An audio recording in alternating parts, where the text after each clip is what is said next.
tous et à toutes. Aujourd'hui, je vous présente ce très joli sac. Donc, c'est un sac réalisé en fil Omi. Donc c'est un sac avec une merveilleuse tenue. Hein. Comme vous pouvez voir, c'est vraiment incroyable. C'est un sac en fait où on va venir intégrer les anses, vous voyez, dans le sac. Donc du coup, on a cet effet en fait, qu'on dirait des petites anses, mais c'est des rectangulaires. Vraiment trop joli. Donc voilà, il est vraiment idéal pour cet été. Vous pouvez le faire en pleine couleur. Hein. Là, j'ai pris le gris foncé parce que je trouve que ça va avec tout. Et puis dans cette saison-là, on n'est pas encore en été. Je trouvais ça génial en fait. Avec un jean un peu foncé ou un pantalon noir. Je trouvais ça vraiment très beau. J'ai mis un pompon, c'est complètement optionnel. D'ailleurs, le pompon ici, j'ai fait un nœud complètement provisoire. Je vais l'enlever pour vous le montrer. Hop. Là, je vous le montre sans pompon. Vous voyez ? J'ai fait un nœud provisoire pour la personne en fait qui va recevoir ce sac. Si ça ne lui plaît pas en fait avec le pompon, elle pourra tout de suite l'enlever. Donc comme vous pouvez voir ici le sac de près, je préfère vous le montrer. Peut-être qu'à la caméra on ne le voyait pas aussi bien. Donc voilà, je préfère vous le montrer par ici également. Donc dedans, j'ai mis ici 2 pelotes et vous voyez tout l'espace qu'il y a encore. C'est vraiment un sac avec plein d'espace. Ça, c'est ce qu'on va faire aujourd'hui. J'adore ce point, il est tellement joli. Pour réaliser le sac, vous allez avoir besoin de 3 pelotes de coton Omi. Donc ça, c'est un fil hyper moelleux. C'est rembourré pour les personnes qui ne connaîtraient pas. C'est pour ça que je l'explique. Même si vous êtes très nombreuses et nombreux à l'utiliser. Donc c'est un fil en fait rembourré de mousse. Du coup, qu'est-ce que ça fait? Ça fait quelque chose de moelleux. Par contre, dès qu'il est travaillé, vous avez vu la tenue. C'est comme si vous étiez en train d'utiliser du trapillo. Donc voilà, c'est juste que c'est beaucoup plus agréable à travailler. Voilà. Et il n'y a pas d'imperfection ni quoi que ce soit. C'est vraiment un fil en continu, tout pareil. Donc j'ai utilisé, comme je vous disais, 2 pelotes et environ un tiers. Voilà, on va dire un tiers. Donc vous allez crocheter tout ça avec le crochet 10 mm. Vous allez avoir besoin d'une aiguille à laine avec le gros trou, d'une paire de ciseaux, de 4 marqueurs si vous êtes débutante ou pas trop confirmée. Vous allez avoir également besoin d'un pompon optionnellement, donc d'un pompon. C'est vraiment optionnel ça. Hein, et d'une paire de anses, bien sûr, les nouvelles qu'on a ajoutées, les rectangles. Donc voilà de quoi vous allez avoir besoin pour réaliser le sac. Ce très joli sac, je vais vous le faire cadeau. Donc tout simplement, pour le recevoir, il vous suffit de passer une commande sur notre boutique, lydiacrochettricot.com. Tous les numéros de commande qu'on aura reçus depuis la date de publication de ce tutoriel jusqu'à la date que j'ai notée en dessous dans l'écran, tous les numéros de commande seront mis dans un logiciel qui s'appelle Pickout. Le logiciel tirera au sort un numéro et ça sera donc cette personne-là qui remportera le sac à la maison. Écoutez, j'espère vraiment qu'elle profitera du sac, la personne, et que ça lui plaira surtout. Et puis voilà, bonne chance à tous et à toutes. N'oubliez pas qu'en commentant cette vidéo, en étant abonné à la chaîne et en aimant cette vidéo, vous participez automatiquement pour remporter un chèque de 20 €. Donc voilà, c'est 3 choses complètement gratuites qu'il faut faire et je vous les ai notées dans l'écran et vous participez pour 20 €. Il y a exactement la même chose sur la page Facebook. Je vous invite à aller nous voir en fait sur notre page, Lydia Crochet Tricot. Et vous allez voir que vous pouvez également, juste en commentant, partageant et aimant la publication, vous pouvez remporter également 20 € de l'autre côté. Donc vraiment, je vous recommande d'aller sur les 2 plateformes et puis de tenter le coup. Je vais venir vous le mesurer avant de commencer. Donc tout simplement, vraiment de largeur. Si je mets à moitié ici, jusqu'à moitié ici, on est sur 38 cm, donc c'est pas mal, hein, c'est pour un sac à main. Donc ici le fond un petit peu moins large puisque ici ça s'évase en haut un petit peu le sac. Donc là on est sur 33 cm. Donc vraiment si je mesure ici uniquement cette partie-là de base, vous voyez, là jusqu'à là. Maintenant de hauteur totale, ça aussi je vais vous le donner. Il fait 29 cm au total. Donc voilà les mesures du sac. On va commencer le sac en faisant tout simplement ici 17 mailles en l'air. Donc là 2, 3, 4, 5, 6, 7, 8, 9, 10, 11, 12, 13, 14, 15, 16 et 17. 17 mailles en l'air. Maintenant, on compte depuis le crochet. 1, 2. Dans la deuxième ici, vous piquez et vous faites 3 mailles serrées. Donc 1, 2 et 3. Maintenant, on va venir continuer en faisant 14 mailles serrées individuelles. Donc on fait la première, une deuxième, une troisième, quatrième, cinquième, 12e, 13e et la 14e. Dans la dernière maille qui doit vous rester, ici, vous piquez, vous refaites 3 mailles serrées dans la même maille. Une, deux, et toujours dans la même maille, une troisième. Tirez le fil un petit peu pour resserrer l'espace. Et ici, de ce côté-là, vu qu'il y a un espace qui va rester et qu'on ne peut pas tirer parce qu'il n'y a rien à tirer, à la fin, on pourra resserrer ce petit trou avec l'aiguille à laine. Vous allez voir, ça va être très simple. Donc maintenant, après les 3 mailles serrées de l'angle, on passe aux 14 individuelles. Donc en face de chaque maille serrée qu'on avait fait tout à l'heure, vous faites une maille serrée. Donc là, on a déjà 2, 3. J'ai terminé ici de faire les 14 individuelles. Donc vous remettez tout bien en place, parce que comme on a caché le fil, veillez bien, vous voyez que ça reste à peu près tout plat pour l'instant. Maintenant, ici, on arrive à la première maille. Donc là, on va tout simplement unir par une maille coulée dans la première des mailles.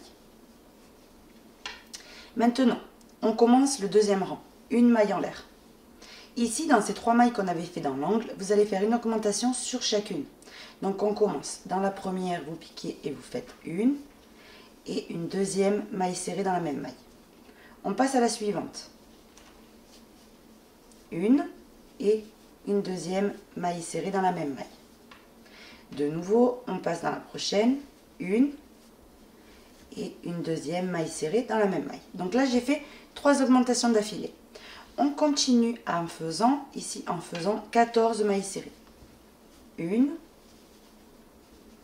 2, 3, 4, 5, 6. Si je me prends un petit peu de fil,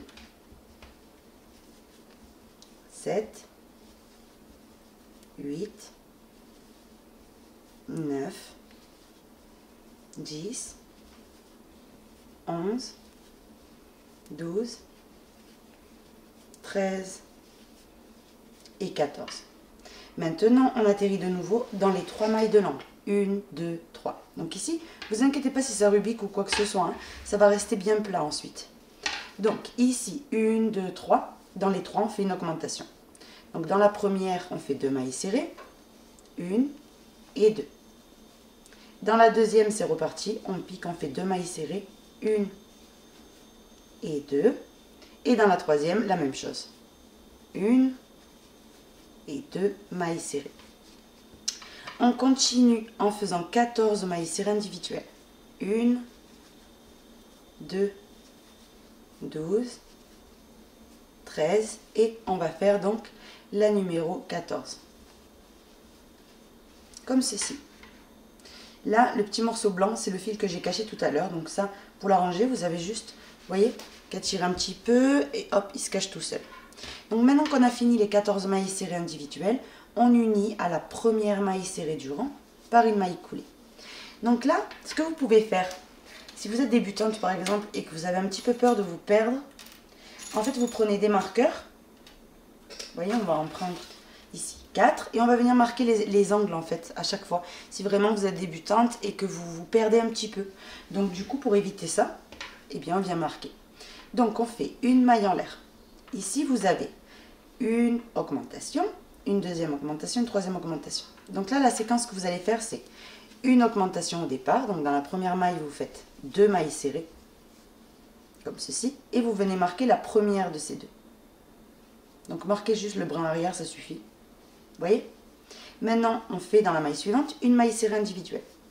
Et bien ça, on va venir le répéter encore 2 autres fois. Donc de nouveau, dans la maille suivante, une augmentation, 1 et 2 mailles serrées dans la même maille. Dans la maille suivante, une maille serrée individuelle. Vous voyez, là, je l'ai répété encore une fois. Je le répète une troisième, une augmentation, 1 et 2 mailles serrées dans la même maille, et on termine avec une maille serrée individuelle. Cette dernière maille serrée individuelle, vous venez et vous marquez son brin arrière, puisque c'est la dernière de l'angle. comme ceci. Vous voyez? Et comme ça, vous êtes tranquille. À partir de là, vous savez que vous devez faire 14 mailles serrées individuelles. 1, 2, 3, 4, 5, 6, 7, 8, 9, 10, 11, 12, 13 et 14. Après les 14, on recommence le deuxième angle. Donc, rappelez-vous, on répète toujours la même chose. Une augmentation, une et deux mailles serrées dans la même maille. Et la première de ces deux mailles serrées que vous avez fait dans la même maille, vous venez prendre le marqueur et vous marquez le brin arrière. Maintenant, pour terminer la séquence, on fait une maille serrée dans la maille suivante, individuelle. Et on répète ça 2 autres fois. Donc, une augmentation et une maille serrée individuelle. Là, je l'ai répété une deuxième fois. On va le faire une troisième. Une augmentation et une maille serrée individuelle. Celle-là, donc la dernière maille serrée individuelle, vous venez et vous la marquez. Comme ceci. On continue en faisant 14 mailles serrées individuelles. 1, 2, 13 et 14. C'est la dernière. J'ai terminé ici, vous voyez, le troisième rang. Donc maintenant, on va venir couper le fil. Donc les marqueurs, on les avait mis pour si on voulait compter entre marqueur et marqueur, qu'on ne s'est pas trompé, qu'il y en a toujours 14, etc. Mais autrement, là, on a le fond de fil. Donc vous coupez un petit morceau de fil et vous tirez. On va faire une fausse maille chaînette. Donc vous prenez ici l'aiguille à laine avec le gros trou et vous venez piquer dans la maille qui est marquée. Donc vous prenez bien ces deux brins, comme si c'était votre crochet et que vous vouliez faire une maille coulée. Donc vous passez sous ces deux brins, vous tirez votre fil. Vous mettez le fil vers vous. Ici on a la dernière des mailles. Vous piquez au milieu et vous piquez dans la dernière, derrière en fait il y a une petite boule. Vous passez l'aiguille à laine à travers, vous voyez, et vous tirez. Et en fait, à partir de là, vous avez créé une fausse maille chaînette. Donc, vous pouvez très bien l'ajuster un petit peu. En fait, il faut vraiment, j'enlève le marqueur le premier, il faut vraiment qu'elle ressemble aux autres. Donc ici, on a la première, vous voyez, vous remettez tout bien en place. Et là, ça fait en continu. Vous retournez. Vous allez faire ici un petit nœud.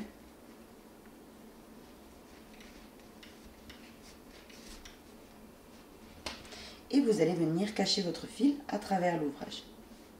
Une fois que vous avez bien caché votre fil, vous venez et vous coupez à ras. Comme ceci. Là, on a fini complètement le fond du sac.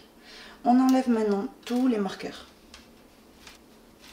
Maintenant, vous venez prendre de nouveau votre fil et on va venir ici se rattacher dans une des petites boules. Donc on va venir ici, le côté principal, le mettre sur la table et venir travailler tout autour. Il y a des petites boules derrière les mailles. Regardez, je vais vous montrer. Ici par exemple, vous avez une maille. Vous voyez, tout simple. Comme on veut préserver cette maille chaînette, on va venir travailler derrière cette maille. Et derrière, vous avez une petite boule. Vous n'avez que des petites boules derrière. Vous voyez? On va travailler chaque fois dans ces petites boules-là. Donc je vous conseille d'aller dans une extrémité ici dans l'angle et vous venez vous accrocher ici. Donc vous prenez une petite boule, vous venez récupérer votre fil et vous faites une maille en l'air. Ce petit fil, vous le mettez à gauche, comme ça au moins on pourra venir le cacher en même temps. Et dans cette même petite boule, vous piquez et vous faites une maille serrée. C'est la première du rang. Vous ajustez bien le petit fil et vous continuez maintenant à travailler tout le tour en maille serrée en prenant toujours les petites boules. Vous piquez à travers la petite boule, vous ramenez votre fil, maille serrée. Je vais dans la petite boule suivante, je ramène mon fil, maille serrée. Petite boule suivante, maille serrée. Petite boule suivante, maille serrée. Petite boule suivante, maille serrée. Et ainsi de suite, jusqu'à avoir fait tout votre tour. Donc vous prenez toujours les petites boules qui se trouvent, vous voyez, juste derrière des petites boules de partout. Vous introduisez, vous ramenez, maille serrée. Vous allez dans la suivante, vous introduisez, maille serrée. Dans la suivante, mailles serrées. Et en fait, ça va se former comme un petit bord sous le sac, vous voyez, vraiment très très joli, très esthétique. Donc on continue et on se retrouve. J'ai quasiment terminé, on unit maintenant, vous voyez, après la dernière maille serrée, on va venir unir ici, dans la première des mailles serrées du rang, par une maille coulée. Maintenant, on commence le rang de cette manière. Vous allez faire une maille en l'air et vous allez venir envelopper les deux morceaux de la première maille serrée. Pas les deux brins, mais vraiment les deux morceaux qui se trouvent ici. Vous passez à travers le premier, ici. Donc vous le tirez un petit peu si vous avez du mal à passer le crochet. Et à travers le deuxième. On ramène le fil et on fait notre maille serrée. La maille serrée suivante, vous la faites normale. Vous introduisez, vous ramenez et vous terminez. Une maille serrée traditionnelle.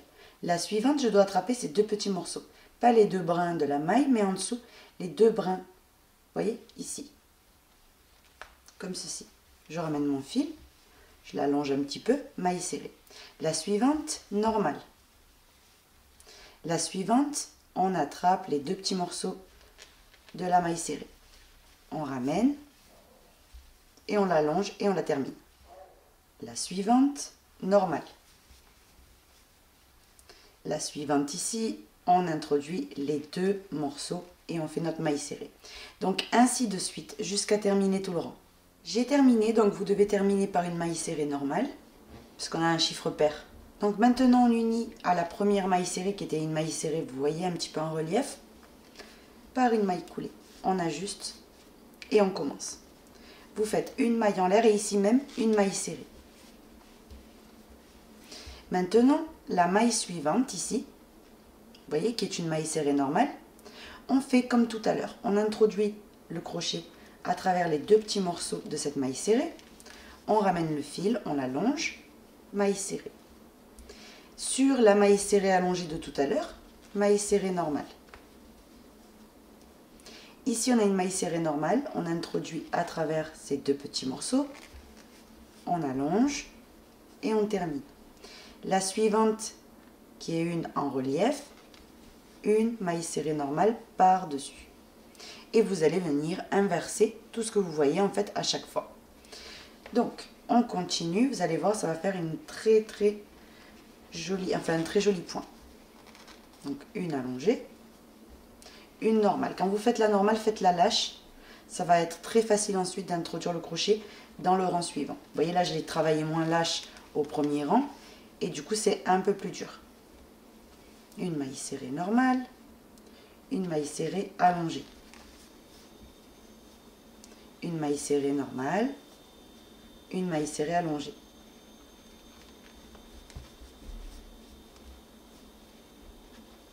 Donc vous continuez ainsi et on se retrouve. J'ai terminé, j'arrive à la première maille serrée ici. Donc j'ai terminé par une en relief. On unit dans la première par une maille coulée. On ajuste bien. On fait une maille en l'air et on commence en faisant une en relief. Donc ici la première, vous l'enveloppez ici les deux morceaux comme je vous ai montré et vous faites votre maille serrée un petit peu allongée. La suivante normale, mais rappelez-vous ce que je vous avais dit, vous la faites quand même un petit peu lâche. La suivante, on attrape ces deux morceaux en relief.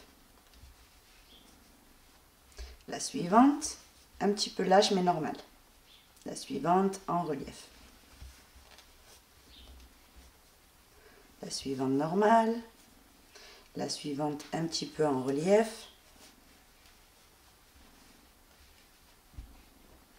La suivante normale mais lâche. La suivante en relief et ainsi de suite jusqu'à terminer. J'ai terminé complètement le rang, donc on termine ici par une maille serrée normale. On unit à la première du rang par une maille coulée, on ajuste bien. Et on commence donc le rang suivant. En fait, maintenant, à partir de là, vous allez venir répéter tout simplement les deux derniers rangs. En fait, ça veut dire que ce que vous voyez, vous devez l'inverser. Donc, une maille en l'air. Là, j'en ai une en relief. Vous voyez, elle est allongée. Et là, j'en ai une normale. Donc, sur la longue, je viens faire une maille serrée normale. Mais rappelez-vous, faites-la assez lâche. Ici, dans la suivante, je sais que je dois faire une allongée parce que c'en est une normale. La suivante, c'est une allongée.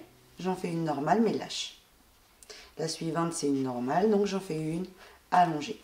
Donc, vous allez venir continuer ainsi, à contredire ce que vous êtes en train de voir, jusqu'à avoir la hauteur que vous souhaitez. Comptez bien que, ici, il va y avoir donc ensuite la anse, vous voyez, et on va travailler de chaque côté pour donner un petit peu plus d'hauteur.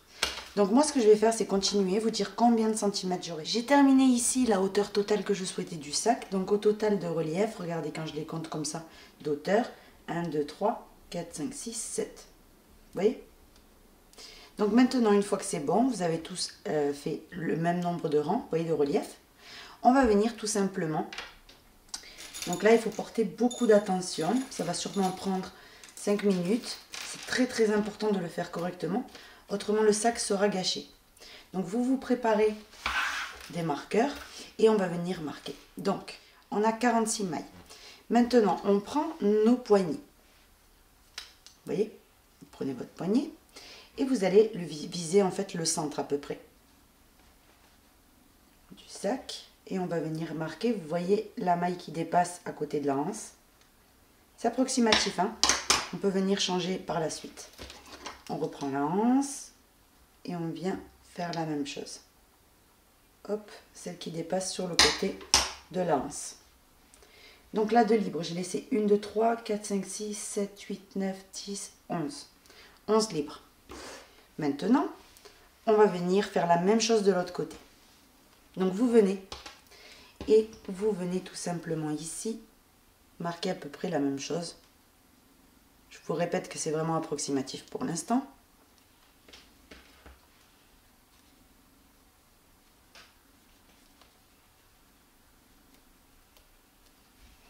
On le couche, on regarde si ça coïncide au niveau des marqueurs. Donc là oui et là oui. Maintenant on va venir compter ici. Donc on a laissé 2 libres. 1, 2, 3, 4, 5, 6, 7, 8, 9, 10. Donc là je vois tout de suite que j'en ai une qu'il faut que je décale. Donc je vais venir décaler celle de gauche dans la maille suivante. Comme ça j'en ai 11 et 11 de disponibles. Donc je vérifie encore une fois. 1, 2, 3, 4, 5, 6, 7, 8, 9, 10, 11 de libre. 1, 2, 3, 4, 5, 6, 7, 8, 9, 10, 11 de libre entre marqueur et marqueur. Maintenant on doit vérifier que de ce côté-là, on a exactement le même nombre de mailles que de ce côté-là. Donc on vient vérifier. Après le marqueur, on commence à compter. Hein. Donc 1, 2, 3, 4, 5, 6, 7, 8, 9 et 10. On vérifie de l'autre côté. Ici. 1, 2, 3, 4. La maille coulée ne compte pas. Hein. 5, 6, 7, 8, 9 et 10. Donc là, j'ai bien réparti mon ouvrage. Une fois que c'est bon, ce qu'on va venir faire, c'est tout simplement se concentrer du marqueur au marqueur. Et on va travailler dans ces mailles-là, de chaque côté, vous voyez, jusqu'à avoir fait cette hauteur-là. Donc, on prend le fil. Déjà ici, on va venir couper. Maintenant, vous faites une maille en l'air et vous venez tirer ce fil-là. Pourquoi? Parce qu'on va venir se rattacher directement dans un côté, parce qu'on va travailler en aller-retour. Et on va changer de point pour que ça fasse justement spécial. Donc on va venir s'accrocher dans un marqueur déjà. On récupère le fil. Ici, hop. On fait une maille en l'air et ce fil-là, vous le mettez dans la main gauche. On va travailler en maille serrée normale. Donc ici, on pique, on ramène ici même où je me suis accrochée et je fais ma première maille serrée. Je vais dans la maille suivante, maille serrée. Maille serrée dans la maille suivante. Donc ici, j'ai mal piqué. Donc là, j'en ai déjà 3, 4, 5. Je tourne un petit peu. La 6e, ici, vous avez, donc j'espère que ça se voit bien. Ici, vous avez la maille coulée. Elle ne compte pas. Donc vous venez vraiment dans la première des mailles, qui est ici. Donc je pique. Et je fais ma 6e, 7e, 8e, 9e, 10e, 11e et la 12e, celle qui était marquée. Donc une fois que vous avez travaillé dans ces mailles-là qui étaient marquées, vous pouvez enlever le marqueur. Hein. ici et au départ. Donc maintenant qu'on a travaillé dans ces 12 mailles, on retourne, donc on travaille ici vers l'intérieur du sac et on va venir faire une maille en l'air, maille serrée sur maille serrée.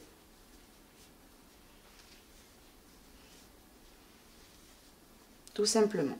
Donc là, vous avez juste qu'à faire des mailles serrées. Ici, le fil que vous avez caché tout à l'heure, vous le tirez bien fort et vous coupez à ras. Comme ceci. On continue. Maille serrée, maille serrée, maille serrée.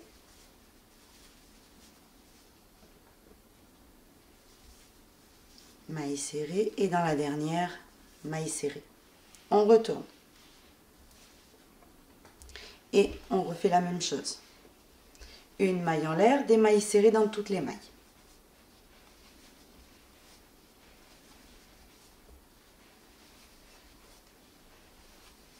Donc là, on est en train de faire le troisième rang. Regardez quand je mets la anse ici. Vous voyez, il m'en manque encore.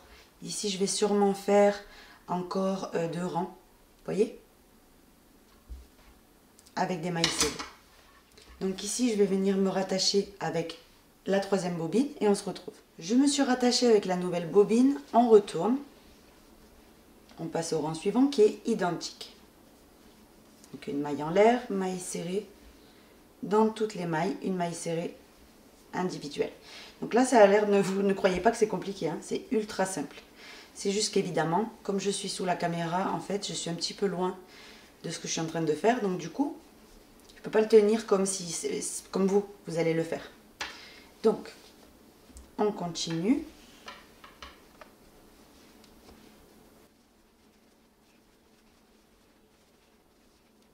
J'ai terminé. On retourne. Et ce que je vais faire maintenant, c'est venir tout simplement mesurer avec la anse si c'est bon. Donc ici, juste je vais le mettre debout. Donc ce que je vais venir faire, c'est un dernier tour maintenant, en faisant une maille en l'air et je vais faire des mailles coulées dans toutes les mailles.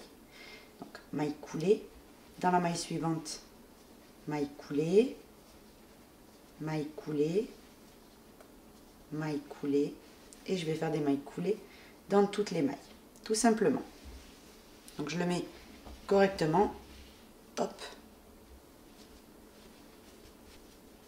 J'ai fait ma dernière maille coulée, on coupe. On finit, vous voyez, en attrapant le morceau ici, il y a un petit morceau, regardez, je vais vous montrer. Vous voyez le petit morceau ici, vous l'attrapez pour que ça fasse plus joli en fait. Et le petit morceau à côté, et vous faites ici une dernière maille coulée. Une maille en l'air et vous tirez. Donc là, c'est trop tard parce que je viens de vous le montrer, mais faites pas comme moi, coupez quand même un morceau suffisamment long et vous pourrez coudre en fait la anse. À vous de voir. Donc ce que je vais venir faire moi, c'est que je laisserai un grand morceau de ce côté-là et je vais coudre avec en fait. Donc maintenant, vous vous rattachez de ce côté-là et vous le faites à l'identique. Vous venez ici dans le marqueur, vous ramenez votre fil, une maille en l'air et on fait que des mailles serrées individuelles. Donc au total, rappelez-vous qu'on a fait 1 rang, 2 rangs, 3 rangs, 4 rangs et le 5e, c'est des mailles coulées. Donc vous le faites et on se retrouve. J'ai complètement fini, donc à la fin, une maille en l'air et j'ai coupé énormément de fils. Donc vous venez tirer, tirer, tirer, comme ceci. Maintenant, on va prendre la première anse. Déjà, on passe ce fil-là dans l'aiguille à laine avec le gros tronc. Avant de commencer la couture, donc de coudre les poignets, je vais venir vous expliquer. Ici, veillez en fait, faites très attention de ne pas déformer le point qu'il y a ici. Vraiment les angles droits. Si vous les déformez, qu'est-ce qui se passe? Par exemple, si vous décalez votre couture ou quoi, vous avez automatiquement la anse qui prend une drôle de forme. C'est-à-dire, elle va être décalée à elle de derrière. Elle va être tordue et le sac sera tordu. Les anses, en fait, au moment de les coudre, veillez à que ça soit bien. Vous voyez que ça, vraiment que ça respecte la forme du sac avant de la couture. Vous voyez la forme qu'on a fait. Donc vraiment, faites très attention. Cette partie-là de la anse, ça va vous prendre environ facilement 15 minutes pour coudre chaque anse. Pourquoi 15 minutes? Vous pouvez le faire devant un film, peu importe, c'est agréable. Hein. Mais ce que je voulais vous dire, c'est que ça va vous prendre du temps parce qu'il faut être méticuleuse. Parce qu'au moment de coudre, si on ne respecte pas la forme carrée comme ça qu'on avait fait au préalable ici avec le point, vous allez déformer votre sac. Donc, ce que je vous conseille, c'est de venir coudre un petit peu, vous le mettez debout, il faut qu'il reste bien droit, hop, encore un petit peu, etc. Jusqu'à avoir ce résultat-là. Vous voyez, quand je le prends, c'est parfaitement droit. Donc voilà, bah écoutez, maintenant oui, on peut passer donc à la couture. Et on vient, comme je vous disais, prendre une des deux anses en fait, et vous allez venir la placer dans l'espace qu'on est venu laisser. Vous voyez, ça coïncide parfaitement. Donc maintenant, vous venez et vous allez venir entourer la anse au sac. Donc ici pour repiquer au départ.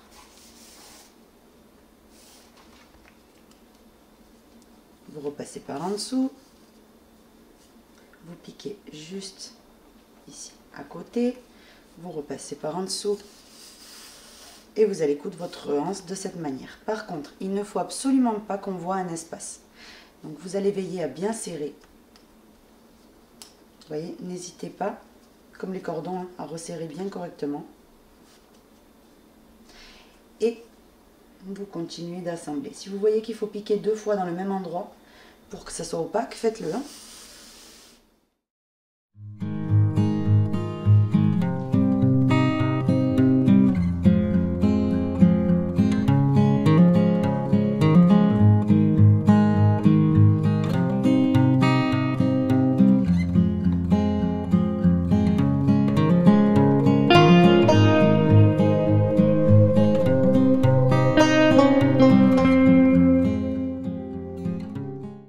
Quand vous arrivez vers l'angle, vous faites plein d'allers-retours, vous voyez, exactement au même endroit pour pouvoir combler ce trou.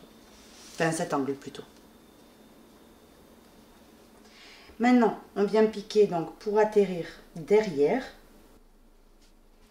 Et derrière, on fait un nœud.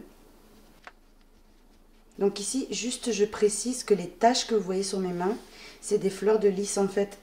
J'avais eu un bouquet pour la Saint-Valentin et j'ai trié celles qui étaient un petit peu fanées et celles qui étaient bien.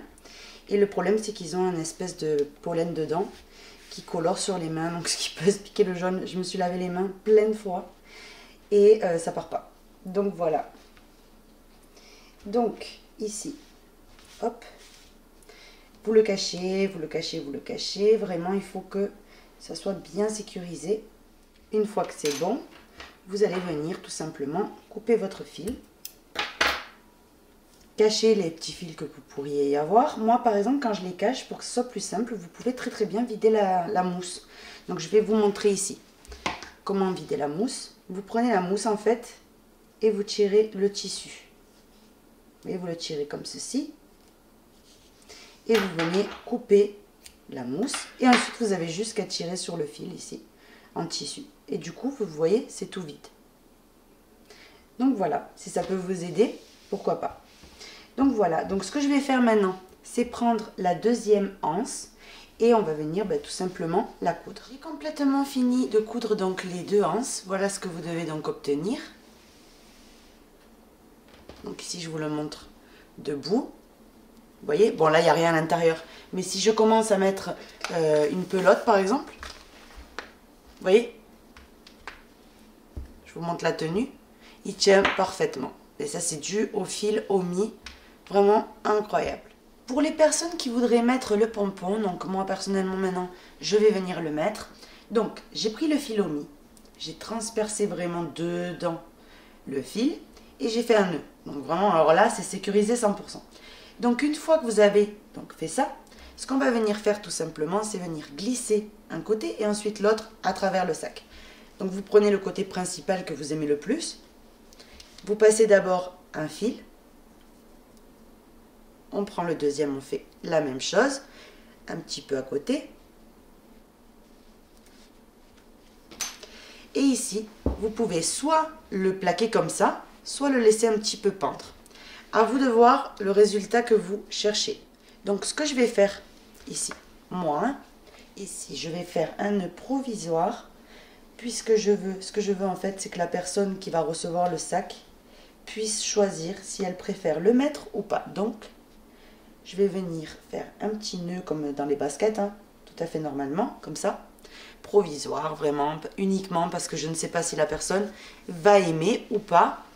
Moi, personnellement, je trouve ça juste trop joli. Vous pouvez également mettre le pompon dans un porte-clés et pouvoir le mettre quand vous avez envie. Donc ça, c'est vraiment des petits accessoires comme ça que si vous voulez, vous le mettez, sinon non. Vous avez également des plaques handmade sur notre boutique. Donc si vous voulez vous en acheter une pour pouvoir le mettre dans le sac au milieu par exemple, ou ici, enfin voilà, sur un côté, comme vous voulez. Donc j'espère que ce tutoriel en tout cas vous aura plu. Si c'est le cas, je vous invite à vous abonner, à visiter nos sites lydiacrochettricot.com la boutique et lydiacrochettricot.org le site, en fait mon site où il y a tous les tutoriels répertoriés. Donc voilà, je vous invite réellement à aller voir les fiches en fait de chaque tutoriel. Donc voilà, bah écoutez, sur ce, à très vite pour un nouveau tutoriel. Bisous à tous.